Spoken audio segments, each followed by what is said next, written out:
नमस्कार, आरसीएनच्या मराठी बातमीपत्रामध्ये आपले स्वागत आहे। मी स्नेहा दाजी। बातमीपत्राला सुरुवात करण्यापूर्वी टाकूया नजर आजच्या हेडलाईन्सवर। महसूल प्रशासनाची डिजिटल इंडियाच्या दिशेने वाटचाल। 15 ऑगस्ट पासून 7/12 मिळणार ऑनलाईन। कंत्राटी पदभरतीला घेऊन आरोग्य सभेत संभ्रमावस्था। डीएचओने दिला नियमांचा हवाला, तर सदस्यांनी केला भ्रष्टाचाराचा आरोप। शिवाजी शिक्षण संस्थेच्या निवडणुकीचे वाजले पडघम। न्यायालयाच्या निर्णयाचे परिवर्तन पॅनलने केले स्वागत। आणि पीक विमा योजनेला 5 ऑगस्ट पर्यंत मुदतवाढ। विमा हप्ता भरण्याचे कृषी विभागाद्वारे आवाहन। केंद्र पुरस्कृत digital India land record modernization program अंतर्गत अमरावती जिल्ह्यामध्ये आगामी 15 ऑगस्ट नंतर ई फेरफार आज्ञावली व ऑनलाईन सातबाऱ्यांची अंमलबजावणी होणार आहे। महसूल दिनी विभागीय आयुक्त पियुष सिंग व जिल्हाधिकारी अभिजित बांगर यांनी याबाबतची घोषणा केली। जमीन रेकॉर्डमध्ये पारदर्शकता तसेच सातबाऱ्याच्या कामांना संबंधी गतिमानता येण्यासाठी आता तलाठ्याच्या डिजिटल स्वाक्षरींचा सातबारा लाभार्थ्यांना घरबसल्यास मिळणार आहे। एडिट मॉड्यूलचा वापर करून जिल्ह्यातील एकूण गाव नमुना सातबारापैकी 80% सातबाऱ्याचे डिजिटल अपडेटेशन करण्यात आले आहे। त्यामुळे 15 ऑगस्ट नंतर सातबारा, 8 फेरफार इत्यादी महसूल संबंधित दाखले ऑनलाईन वितरित होणार आहे। सदर दाखले हे आपले सरकार पोर्टलवरही मिळणार असून आता तलाठी कार्यालयाकडे लाभार्थ्यांची होणारी पायपीट व सातबारा मिळण्यासाठी लागणारा विलंब त्यापासून लाभार्थ्यांची मुक्तता होणार आहे। अमरावती विभागात आतापर्यंत 24 लाख सातबाऱ्याचे डिजिटलायझेशन पूर्ण झाले आहेत। अमरावतीमध्ये 14 तालुक्यातील 1985 महसूल गावांपैकी 6,83,665 सातबाऱ्यांचे अपडेटेशन पूर्ण झाले असल्याची माहिती विभागीय आयुक्त पियुष सिंग यांनी दिली। Digital India land records modernization program त्यामध्ये आपले जेवढे लँड रेकॉर्ड्स आहेत 7, 12, 8 हे सगळे लँड रेकॉर्डचं कम्प्युटरायझेशनचं काम बरेच दिवसापासून बरेच वर्षापासून चालू होता। ते आता जसं कलेक्टर साहेबांनी सांगितलं अंतिम टप्प्यात आलेलं आहे आणि येत्या 15 ऑगस्ट पासून आपले कम्प्युटराइज सातबारा सर्वांना उपलब्ध होणार आहे। आपल्या डिव्हिजनमध्ये जवळपास 24,42,000 सातबारा आहेत, ज्याचा 100% कम्प्युटरायझेशन कंप्लीट झालेलं आहे आणि अंतिम टप्प्यात म्हणजे आता त्याच्यामध्ये जे थोडीफार त्रुटी होती त्या त्रुटी दूर करण्याचा कार्यक्रम सध्या चालू आहेत आणि ते एकदा संपला की आपले सगळे सातबारा ऑनलाईन पब्लिक डोमेनमध्ये सगळीकडे अवेलेबल राहतील। 15 ऑगस्ट पासून या आमच्या डिव्हिजनमध्ये अमरावती डिव्हिजनमध्ये 5ही डिस्ट्रिक्टमध्ये कम्प्युटराइज सातबारा कुठल्याही डिस्ट्रिक्टमध्ये इनफॅक्ट एंटायर स्टेटमध्ये सांगू शकतो की कुठल्याही डिस्ट्रिक्टचा कुठेही सातबारा ऑनलाईन काढता येते। ओके, त्याच्यासाठी आपले सरकार सेवा केंद्र आहेत, कॉमन सर्व्हिस सेंटर्स आहेत आणि प्रत्येक डिस्ट्रिक्टमध्ये प्रत्येक कलेक्टर्सने 15 ऑगस्ट पासून प्रत्येक तहसीलमध्ये किऑस्कची पण व्यवस्था केलेली आहे। आपले अमरावती डिस्ट्रिक्टमध्ये सुद्धा 14 तहसील आहेत आणि हा हेडक्वार्टर आहेत। 15 युनिट्सवर किऑस्क मार्फत सुद्धा हे सातबारा आणि इतर जे महसूलचे डॉक्युमेंट्स आहेत ते उपलब्ध होणार आहेत। सिमिलरली आपले सरकार सेवा केंद्रावर ते उपलब्ध होणार आहेत, कॉमन सर्व्हिस सेंटरवर उपलब्ध होणार आहेत आणि 100% मॅन्युअल सातबारा बंद होतील। आतापर्यंत जे सातबारा मिळत होते त्याच्यावर तलाठीची सही लागत होती। आता 15 ऑगस्ट नंतर जे सातबारा मिळणार आहेत त्याच्यामध्ये तलाठीची सहीची गरज राहणार नाही, डिजिटली साइंड सातबारा उपलब्ध होणार आहेत। सो ते डिजिटली साइंड सातबारा लीगल डॉक्युमेंट आहे आणि ते लीगल डॉक्युमेंट आता आपल्याला कुठूनही उपलब्ध करता येतील प्रोव्हाइडेड आपल्याकडे कनेक्टिव्हिटी असेल। सो एक मोठा आणि फार इम्पॉर्टंट बदल 15 ऑगस्ट पासून होणार आहे। तर डिजिटल इंडियाच्या दिशेने महसूल विभागाचे हे महत्त्वपूर्ण पाऊल असून केंद्र पुरस्कृत digital India land record modernisation प्रोग्राममुळे सातबारा व महसूल संबंधीच्या कागदपत्रे वितरणामध्ये पारदर्शकता व गतिमानता येणार असल्याची प्रतिक्रिया जिल्हाधिकारी अभिजित बांगर यांनी दिली। प्रोग्राम जो आहे तो पूर्ण ई चावडी प्रोग्राम म्हणला जातो, म्हणजे तलाठ्याचं दप्तर जे आहे ते 100% ऑनलाईन केलं जाईल आणि त्याच्यापैकी जे नमुने पब्लिक डोमेनमध्ये असणं आवश्यक आहे ते पब्लिक डोमेनमध्ये ठेवले जातील। त्यामुळे संपूर्ण दप्तर आता इलेक्ट्रॉनिक स्वरूपात मेंटेन केलं जाईल। त्यातला पहिला पब्लिक डोमेनचा जो नमुना आहे तो सातबारा, जो सर्वांचा सगळ्यात जिव्हाळ्याचा प्रश्न आहे तो आता दिला जातो। याच्यासोबत 8 आहे, फेरफार उतारा आहे, हे सगळे नमुने भविष्यामध्ये ऑनलाईन करून देऊ। जिल्हा परिषदेची आरोग्य विभागातील पदभरती प्रक्रिया चांगलीच गाजत आहे। प्रशासनाने पूर्ण केलेल्या या भरती प्रक्रियेमुळे एकंदरीत संभ्रमाची स्थिती निर्माण झाली असल्याने सदर प्रक्रिया रद्द करण्याची मागणी जोर धरत आहे। राष्ट्रीय आरोग्य अभियान अमरावती अंतर्गत रिक्त असलेल्या एकूण 95 पदांसाठी जिल्हा परिषद आरोग्य विभागाने कंत्राटी पदभरती प्रक्रिया राबविली। जिल्हा परिषदेच्या आस्थापनाखाली अनेक वैद्यकीय अधिकारी व आरोग्य सेवकांची पदे रिक्त असल्याने जिल्हा परिषद प्रशासनाने राबविलेल्या कंत्राटी पदभरतीबाबत संभ्रमावस्था निर्माण झाली आहे। अशातच मंगळवारी झालेल्या जिल्हा परिषदेच्या आरोग्य समितीच्या बैठकीमध्ये आरोग्य विभागातील 95 पदांच्या कंत्राटी भरतीबाबतचा मुद्दा चांगलाच गाजला।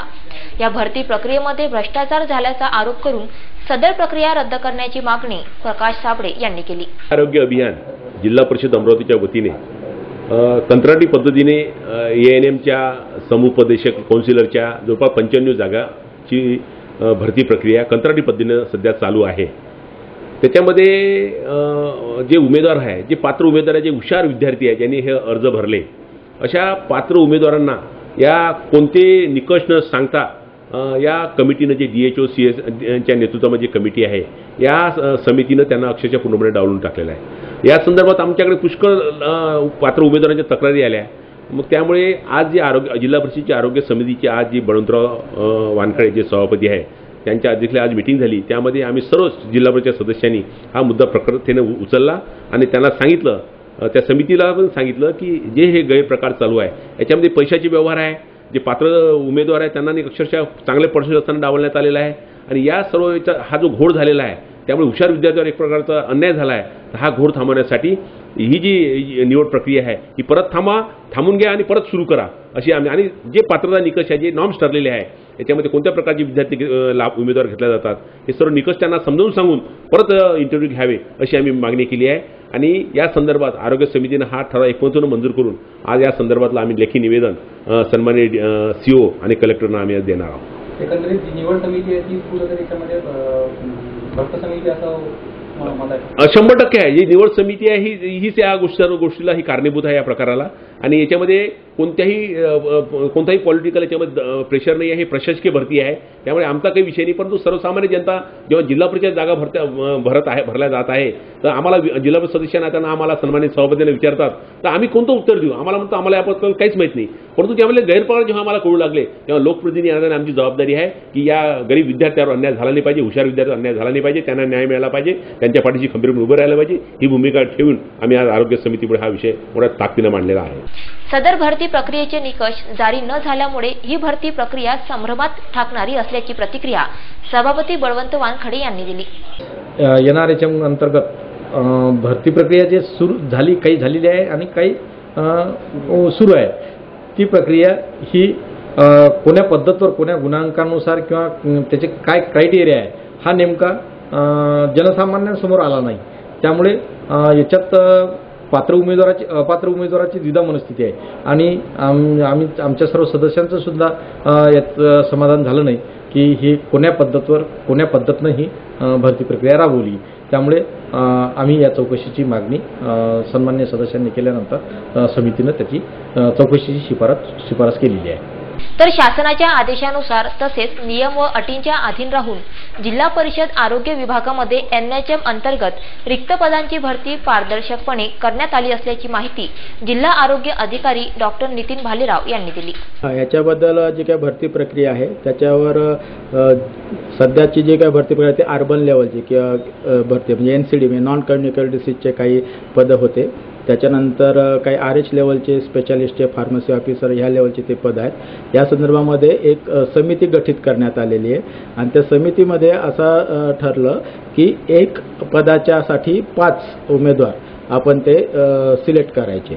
म्हणजे एक उमेदवारासाठी 5 उमेदवार ज्या सिलेक्ट करायचे तेव्हा सर्वसाधारणपणे ऑन ॲन ॲव्हरेज एक आपल्याकडे प्रत्येक पदासाठी 100च्या वरच अर्ज आलेले आहेत। काही पदासाठी अगदी म्हणजे ANM किंवा सिस्टर मंडळी किंवा यासाठी आपल्याला 200-300 पेक्षा जास्त त्या ठिकाणी अर्ज आले आणि त्यांना तेवढं सगळ्यांची इंटरव्ह्यू घेणं हे प्रॅक्टिकली शक्य नाही। मग त्यामुळे एकाच 5 असं आपण हे लावला ते करत असताना त्यांच्या तो एकाच पाच कसं लावला, तर जे त्यांचे फायनलचे मार्क आहेत त्या विषयाचे जे काही क्वालिफिकेशन आहे तर त्या फायनलचं पर्सेंटेज हे त्या ठिकाणी धरण्यात आलं आणि त्याप्रमाणे त्याचे नाव लावले. आता फायनलचे पर्सेंटेज धरत असताना जेव्हा त्यांना इंटरव्ह्यूला ॲक्च्युली बोलावलं तर सिलेक्शन जे झालं त्याच्यामध्ये आपण 80% जे म्हणतो, म्हणजे 100 गुण असेल तर त्याचे 80%.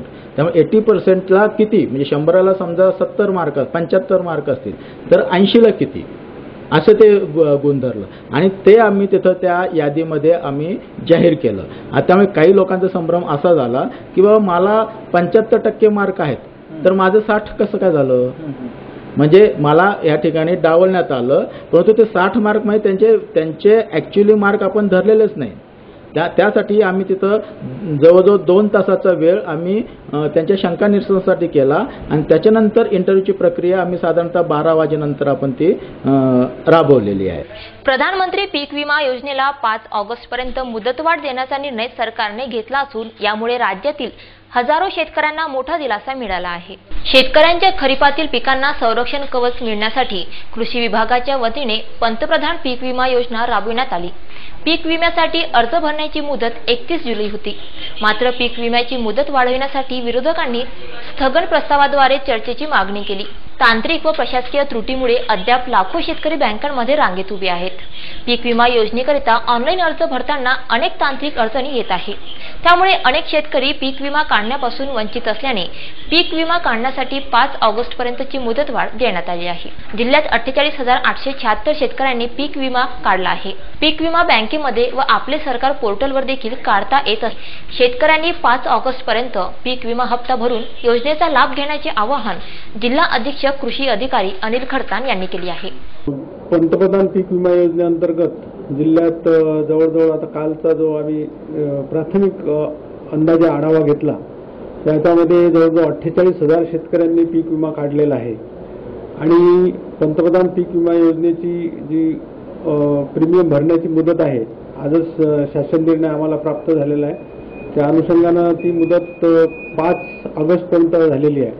यामध्ये ऑफलाईन बँकेच्या मार्फत विमा स्वीकारणं सुरू आहे आणि शेतकऱ्यांना हेच आव्हान राहील की एक पिकाचं आपल्या संरक्षणाच्या दृष्टीनं कव्हर मिळायच्या दृष्टीनं जास्तीत जास्त शेतकऱ्यांनी कर्जदार शेतकऱ्यांचं कंपल्सरी आहे आणि बिगर कर्जदार जे शेतकरी आहेत त्यांनी स्वतः विमा काढून आपलं पिकाचं संरक्षणाचं कव्हर निर्माण करावं असं आवाहन मी जिल्हा अधीक्षक कृषी अधिकारी म्हणून सर्व शेतकऱ्यांना करतो. मिळण्याची जी प्रक्रिया आहे याच्यात त्या महसूल मंडळाचं जे उंबरठा उत्पन्न आहे आणि आलेलं उत्पन्न आहे या अनुषंगानं प्रीमियम मिळतो, म्हणजे शेतकऱ्यांना जो विमा मिळतो आणि ज्या रेव्हन्यू मंडळमध्ये उत्पादकता उंबरठा उत्पन्नापेक्षा कमी आलेली आहे त्या शेतकऱ्यांना विम्याचं संरक्षण मिळालं आणि विमा सुद्धा मिळालेला आहे.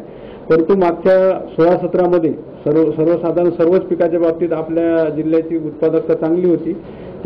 तरी पण नांदगाव खंडेश्वर तालुक्यात 10 कोटी 11 लाख रुपयापर्यंत प्रीमियमच्या स्वरूपात शेतकऱ्यांना मिळालेलं आहे आणि इतर तालुक्यात अत्यंत कमी मिळालेलं आहे. याचं कारणच हे आहे की जे रेव्हन्यू मंडळमध्ये उत्पादकता कमी आलेली आहे त्याच रेव्हन्यू मंडळमध्ये हा विम्याचा लाभ शेतकऱ्यांना होतो. परंतु उत्पादकता चांगली आली असताना विम्याचं संरक्षण नसलं तरी चालते. परंतु वेगवेगळ्या कारणामुळे जर उत्पादकता कमी झाली रेव्हन्यू मंडळची तर तेव्हा एक संरक्षणाचं कवच निर्माण होण्याच्या दृष्टीनं जास्तीत जास्त शेतकऱ्यांनी या योजनेत सहभागी होणं आवश्यक आहे. श्री शिवाजी शिक्षण संस्थेच्या निवडणुकीचे पडघम वाजू लागले असताना आता परिवर्तन पॅनलनेही निवडणूक लढण्याचे रणशिंग फुंकले आहे. नागपूर खंडपीठाच्या निर्णयानंतर परिवर्तन पॅनलने पत्रकार परिषद घेऊन विद्यमान कार्यकारिणीवर आरोप केले.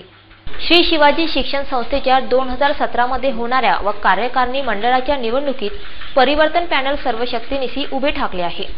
परिवर्तन पॅनलचे हर्षवर्धन देशमुख, दिलीप बाबू इंगोले, डॉक्टर रामचंद्र शेळके, आबासाहेब बुरघाटे, ॲडव्होकेट गजानन पुणकर यांनी मंगळवारी पत्रकार परिषद घेऊन विद्यमान कार्यकारिणीवर चांगलेच आरोप केले. कालच्या माननीय उच्च न्यायालयाच्या निर्णयामुळं सर्वत्र एक आनंदित वातावरण आहे. अनेक दिवसापासून श्री शिवाजीची निवडणुकी होऊ घातलेली होती ती त्या कारणानं प्रलंबित ठेवण्यात आलं करण्याचा प्रयत्न काही विशिष्ट विशिष्ट विद्यमान अध्यक्षांच्या माध्यमातून केला जात होता. परंतु तो प्रयत्न शेवटी मान्य उच्च न्यायालयाच्या निर्णयामुळे हाणून पाडण्यात आला. न्यायालयाने स्वतःहून निवडणुकीच्या प्रक्रियेला एकूण चालना आणि निश्चित तारीख दिली असल्यामुळं सर्वत्र समाधान व्यक्त केलं जात आहे. आणि आम्हाला अपेक्षा आहे, विनंतीसुद्धा आहे अध्यक्षांना की आता दिलेल्या निर्णयाला अंतिम समजून त्यांनी कुठल्याही सर्वोच्च न्यायालयामध्ये वगैरे जाण्याचा प्रयत्न करू नये. आणि लोकशाहीच्या माध्यमातून अध्यक्ष त्यांना कायमच राहायचं असेल तर लोकशाहीच्या माध्यमातून सामान्य आजीवन सभासदांची मान्यता प्राप्त करावी अशी विनंती आपल्या माध्यमातून माननीय विद्यमान अध्यक्षांना मी करू इच्छितो. पीडीएमसीचे डीन डॉक्टर जाने यांच्या नियुक्तीला अवैध ठरवून अध्यक्षांनी त्यांचा वापर केला असल्याचा आरोपही देशमुख यांनी पत्रकार परिषदेत केला. पत्रकार परिषदेला परिवर्तन पॅनलचे सदस्य उपस्थित होते. बातमीपत्रामध्ये वेळ झाली आहे अल्पशा विश्रांतीची. कुठे जाऊ नका, पाहत रहा फक्त आरसेन news.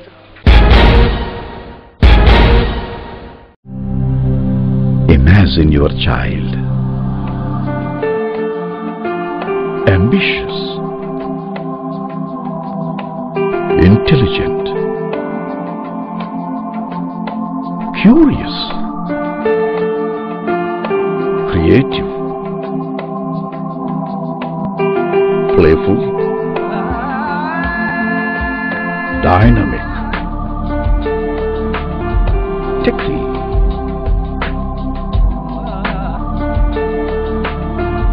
a leader, moral, spiritual. Touch the experience being at the pinnacle at Vinayaka Gurukul, Funful Happy School near Chhatri Talav Garden, Dasturnagar Square, Amravati.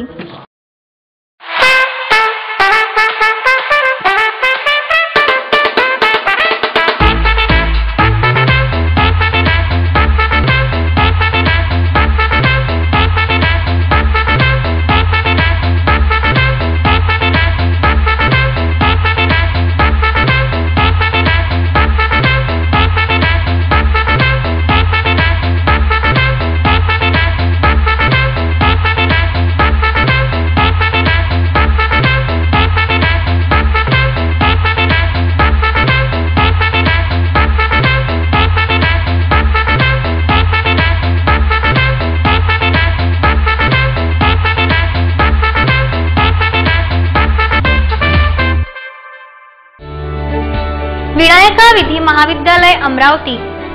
BLLB 5 वर्षीय, LLM क्रिमिनल बिझनेस 2 वर्षीय डिग्री कोर्स. वैशिष्ट्ये 2 degree मिळण्याची सुवर्ण संधी. BA in law 3 वर्षानंतर आणि LLB 5 वर्षानंतर.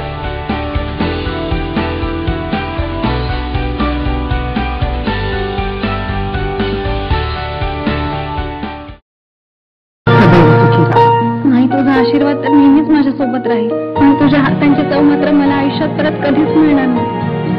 हे काय? माझ्या हातांची चव सदैव तुझ्या सोबत. घरकुल, मायेची चव.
बँक ऑफ महाराष्ट्र, एक परिवार एक बँक. स्वप्नाच्या जगातून बाहेर पडून स्वतःच्या घरात पाऊल ठेवा. महासुपर गृह कर्ज आकर्षक व्याजदरासह.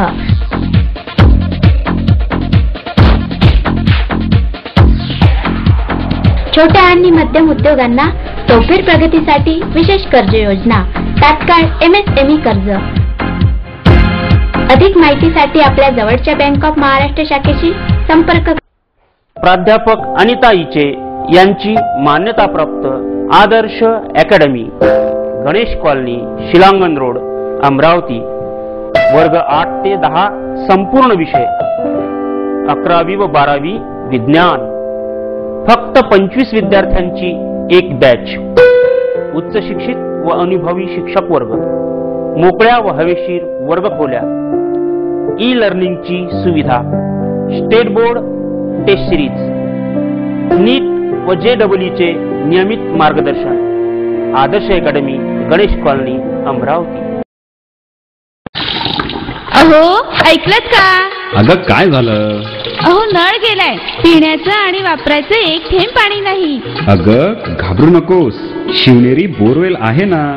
हा घे फोन नंबर 9422155278 आणि 9021318383. अगदी थोड्या वेळात पाणी आपल्या दारात. शिवनेरी बोरवेल, राजापेठ चौक, गत्रे मोटर्स जवळ, बडनेरा रोड, अमरावती. अति योग्य भावात मोटर फिटिंग सहित उपलब्ध. शिवनेरी बोरवेल. विश्रांतीनंतर पुन्हा आपले स्वागत. वळूया पुढील घडामोडीकडे. नवसारी प्रभागाचे माजी नगरसेवक प्रशांत महल्ले यांच्या पत्नीने राहत्या घरी गळफास लावून आत्महत्या केली असल्याची घटना समोर आली आहे. या घटनेने परिसरात एकच खळबळ निर्माण झाली आहे. प्राप्त माहितीनुसार मंगळवारी दुपारच्या सुमारास घरातील मंडळी बाहेर गेले असता सौ महल्ले यांनी राहत्या घरात गळफास लावून आत्महत्या केली. त्यानंतर काही तासांनीच घरातील मंडळींना त्यांचा मृतदेह घराच्या छताला लटकलेला दिसून आला. सौ महल्ले यांच्या आत्महत्येचे कारण अजूनही अस्पष्ट असून माजी नगरसेवक प्रशांत महल्ले यांना पत्नीशोक झाल्याने परिसरात हळहळ व्यक्त होत आहे. या प्रकरणी गाडगेनगर पोलिसांनी पंचनामा करून आकस्मिक मृत्यूची नोंद केली आहे. सरकारने शेतकऱ्यांची उपेक्षा केली असल्याने सध्या देशामध्ये शेतकरी चळवळीचे चांगलेच पेव फुटले आहेत. महाराष्ट्रातही शेतकरी आंदोलनाला घेऊन शेतकरी संघटनेने शासनाविरोधात आंदोलनाचा पवित्रा घेतला आहे. त्यामुळे शेतकऱ्यांच्या न्याय हक्कांच्या मागण्यांना घेऊन शेतकरी संघटनेच्या वतीने जिल्हाधिकारी कार्यालयावर निदर्शने करण्यात आली. यावेळी सरसकट कर्जमुक्ती, शेतपिकांना हमी भाव, शेतकऱ्यांना नुकसान भरपाई अशा अनेक मागण्या करण्यात आल्या. सरकारने शेतीमालाच्या व्यापारावरील सर्व बंधने उठवून बाजारातील सरकारी हस्तक्षेप थांबवावा, निर्यातीवर बंदी अथवा निर्बंध लागू नये, तसेच विक्री किमतीवर मर्यादा घालणे कायमस्वरूपी बंद करण्याची मागणी करण्यात आली. कापसाचे 10,000 रुपयावर गेलेले भाव पाडण्यासाठी सरकारनं आयात केली आणि पुन्हा कापसाचे भाव पाडले. तेच बेसिक याही सरकारनं, देवेंद्र सरकारनं तुरीचे 11,000वर गेलेले भाव 3,500वर आणले, निर्यात बंदी केली, परदेशातून आयात करून इथल्या व्यापाऱ्यावर निर्बंध लावून इथल्या तुरीचे भाव खाली आणले. आणि मग जेव्हा आंदोलन झालं तेव्हा सरकारी हमी दराप्रमाणे 5,200च्या भावानं तूर खरेदीचं सरकारनं काम सुरू केलं. आजही अनेक शेतकऱ्याच्या घरात तूर पडलेली आहे. या सगळ्या लुटीमुळं शेतकरी कर्जबाजारीला प्रत्येक क्विंटलवर 5,000 ते 6,000 रुपये तुरीमध्ये आणि कापसामध्ये शेतकऱ्याचे लुटले गेले, चण्यामध्ये, सोयाबीनमध्ये. आणि ते लुटलेले पैसे आम्हाला सरसकट शेतकऱ्याचं कर्ज मुक्त करून आमच्या पदरात आम्हाला परत द्या, ही आमची मुख्य मागणी आहे. 11 ऑगस्ट 2016 रोजी राज्यसभेने 1961च्या मातृत्व लाभ कायद्यामधील बदलाला मंजुरी दिली.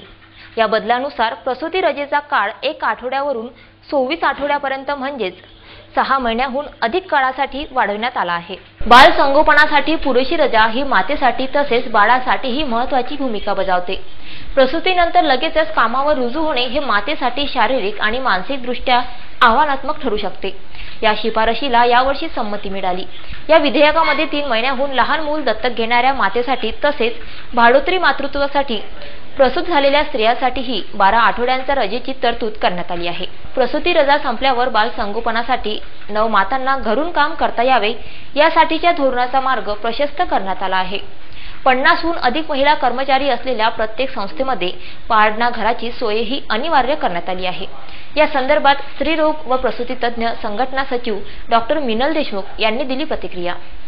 सध्या हे सुरू आहे की मॅटर्नल लीव्ह जी मॅटर्निटी लीव्ह ती वाढवण्यात आलेली आहे 2016च्या लॉच्या प्रमाणे आणि ती 12 आठवड्यापासून 26 आठवड्यापर्यंत केलेली आहे। कारण की ती इतकी महत्त्वाची आहे आई आणि बाळासाठी, दोघांसाठी, बाळाच्या संगोपनासाठी आणि आईचं शारीरिक आणि मानसिक दृष्ट्या या दोन्ही यांनी ती खूप जास्त महत्त्वाची आहे। कारण की बाळाचं संगोपन व्यवस्थित होऊ शकते, माता हे बाळाला व्यवस्थित स्तनपान देऊ शकतं, बाळाचं आरोग्य चांगलं होऊ शकतं। जर ती माता बाळाला व्यवस्थित दूध पाजेल तर बाळ निरोगी राहील। कारण की बाळाला कमीत कमी 6 महिने आईचं दूध मिळालं पाहिजे। कारण की बाळ खूप साऱ्या गोष्टींनी प्रोटेक्ट होते, खूप सारे जे डिझीजेस असतात त्याच्यातून बाळाला प्रोटेक्शन मिळते। कारण की त्या मातेच्या त्या दुधात खूप सारे अँटीबायोटिक्स असतात जेणेकरून बाळाची वाढ खूप चांगली होते। आणि हा जो कायदा भारताने जो कायदा पास केलेला आहे तो खूपच महत्त्वपूर्ण आहे। कारण की याच्यात काही माता वर्किंग वुमन्स आहेत, तर वर्किंग वुमनसाठी शक्य नव्हतं आपल्या बाळांसाठी दूध काढून जाणं, वारंवार ऑफिस आवर्समध्ये येणं आणि बाळाला दूध पाजणं हे शक्य नव्हतं। म्हणून हा लॉ पास केलेला आहे आणि यांनी जे बॉन्डिंग असते आई आणि मुलामध्ये जे बॉन्डिंग व्हायला पाहिजे ते बॉन्डिंग खूप चांगलं होतं, जी जवळीक पाहिजे ते खूप चांगलं होतं। सुरूच्या काळात पहिलेच्या वेळेस स्त्रिया काम नव्हत्या करत, त्याच्यामुळे मुलांचं संगोपन खूप व्यवस्थितरित्या होत होतं। पण आता काळ बदललेला आहे, आपण खूप पुढे जात आहोत, तर म्हणून स्त्रियांना सुद्धा काम करावं लागत आहे।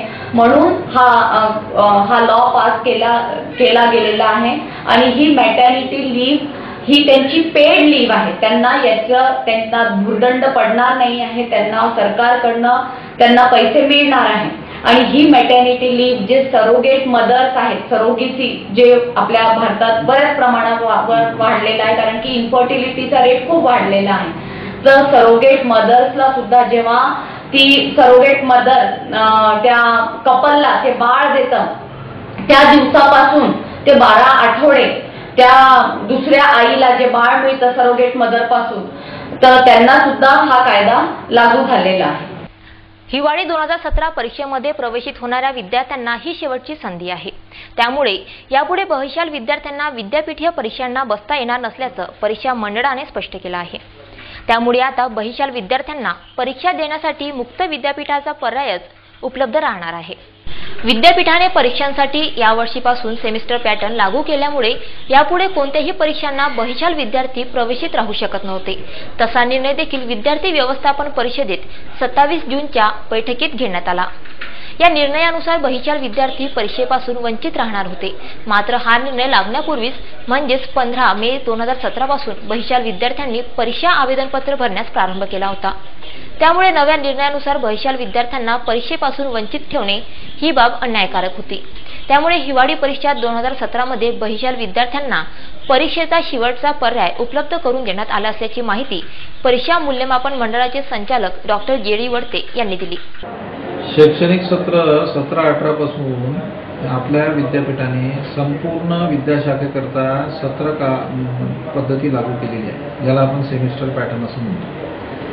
सेमिस्टर पॅटर्नच्या ज्या परीक्षा आहेत त्या सेमिस्टर पॅटर्नच्या परीक्षांमध्ये कुठेही बहिशाल विद्यार्थ्याला प्रवेशित करून घेता येत नाही, कारण त्याच्यामध्ये SGPA आणि CGPA हा कॅल्क्युलेट करावा लागतो। सोबतच SGPA CGPA कॅल्क्युलेट करायचा असेल तर त्यासाठी त्या विद्यार्थ्यांनी त्या महाविद्यालयामध्ये प्रवेश घेणं गरजेचं आहे। म्हणून पूर्वी जे आपण वैशाल विद्यार्थ्यांना म्हणजे पर्टिक्युलरली एकाच फॅकल्टीसाठी आपण कला शाखेमध्ये जे विद्यार्थी असे किंवा ज्याला असं वाटत होतं की आपण परीक्षा दिली पाहिजे आणि मग त्याला BA किंवा MA वगैरे करायचं असेल तर अशा विद्यार्थ्यांसाठी वैशाल डिग्री जी देण्याची सोय आपल्या विद्यापीठामध्ये होती.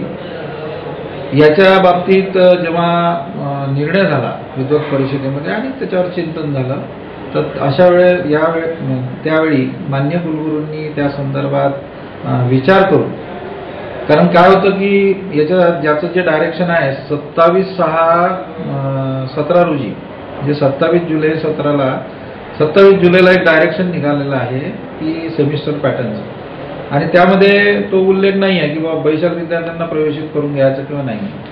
नॅचरली त्याला प्रवेशित करून घेता येत नाही आणि म्हणून आता आपल्या इथे ज्या विद्यार्थ्यांनी 15 मे कारण त्याची डेट होती वैशाल विद्यार्थ्यांना प्रवेशित करून घेण्याच्या संदर्भातली, ती एक नियमित जी काही प्रवेश अर्ज भरण्याची तारीख होती ती 15 मे होती आणि 15 मे नंतर विलंब शुल्कासह 31 ऑगस्टपर्यंत अर्ज स्वीकारता येत होते. प्रश्न असा आहे की मग 15 मेच्या पूर्वी, कारण आपलं डायरेक्शन निघालं 27 जुलैला 27 जूनला आणि 15 मे पर्यंत अर्ज विद्यार्थ्यांनी केलेले होते. म्हणून मान्य कुलगुरूंनी मोठ्या मनाने विचार करून असा निर्णय घेतला की यावेळेस आपण सर्व विद्यार्थ्यांना वैशाल विद्यार्थ्यांना प्रवेशित करून घेऊ आणि त्यांच्या परीक्षा सुद्धा घेऊ. परंतु आता पुढच्या सत्रापासून म्हणजे पुढचं जे काही हे होईल तर त्यावेळेस मात्र विद्यार्थ्यांना प्रवेशित करून घेता येणार नाही. ज्या विद्यार्थ्यांचा प्रश्न असा आहे की जे नोकरीपेशे लोक आहेत किंवा ज्यांना असं वाटतं की आम्ही घरी बसून डिग्री गेली पाहिजे, त्याच्यासाठी आता मुक्त विद्यापीठाची व्यवस्था, मुक्त विद्यापीठामध्ये कोर्सेस चालतात आणि ज्या ठिकाणी मुक्त विद्यापीठात कोर्सेस चालतात त्या ठिकाणी ते प्रवेश घेऊ शकतात आणि त्या ठिकाणी सुद्धा ते डिग्री प्राप्त करू शकतात. त्याच्यामुळे ती काही अडचणीची गोष्ट नाही आहे. परंतु पद्धती बदलत आहे, व्यवस्था बदलत आहे, शिक्षणामध्ये शैक्षणिक बदल होत आहे आणि त्या बदलल्याप्रमाणे झालेले बदल जे आहेत बदलत्या काळाप्रमाणे आपल्याला ते झालेले बदल स्वीकारावे लागतील. केंद्र सरकारने अनुदानित गॅसच्या किमतीत वाढ करण्याचे आदेश सरकारी तेल कंपन्यांना दिले आहेत. त्यामुळे अनुदानित गॅसच्या किमती प्रत्येक महिन्याला 4 रुपयांनी वाढणार आहेत. पुढील वर्षाच्या मार्च महिन्यापर्यंत स्वयंपाकाच्या सिलेंडरवरील अनुदान संपवण्याचा सरकारचा विचार आहे. लोकसभेत बोलताना पेट्रोलियम मंत्री धर्मेंद्र प्रधान म्हणाले की सरकारी क्षेत्रातील तेल कंपन्या पुढील वर्षी मार्चपर्यंत सबसिडी पूर्णपणे संपवण्यासाठी प्रत्येक महिन्यात अनुदानित LPG सिलेंडरवर दरमहा 4 रुपये वाढवण्यासाठी सांगण्यात आले आहे. प्रत्येक कुटुंबाला एका वर्षात 12 सिलेंडर सबसिडीसह मिळतात. सरकारने यापूर्वी इंडियन ऑइल, भारत पेट्रोलियम आणि हिंदुस्तान पेट्रोलियमच्या सबसिडीवाल्या घरगुती LPG सिलेंडरची किंमत प्रत्येक महिन्याला प्रति सिलेंडर 2 रुपयांनी वाढवण्यास सांगितले होते. आता सरकारने याची किंमत दुप्पट वाढविली आहे. त्यामुळे सबसिडी पूर्णपणे बंद होणार आहे. सरकारच्या या निर्णयामुळे सर्वसामान्य जनतेच्या अडचणीत वाढ झाली आहे. तसं पाहिलं तर गेल्या 10 महिन्यापासून केंद्र शासन प्रत्येक महिन्यात अनुदानित सिलेंडरवर 2 रुपयाची वाढ करत आहे. फक्त 2 रुपयाची असल्यामुळे ते कस्टमरच्या लक्षात नव्हतं.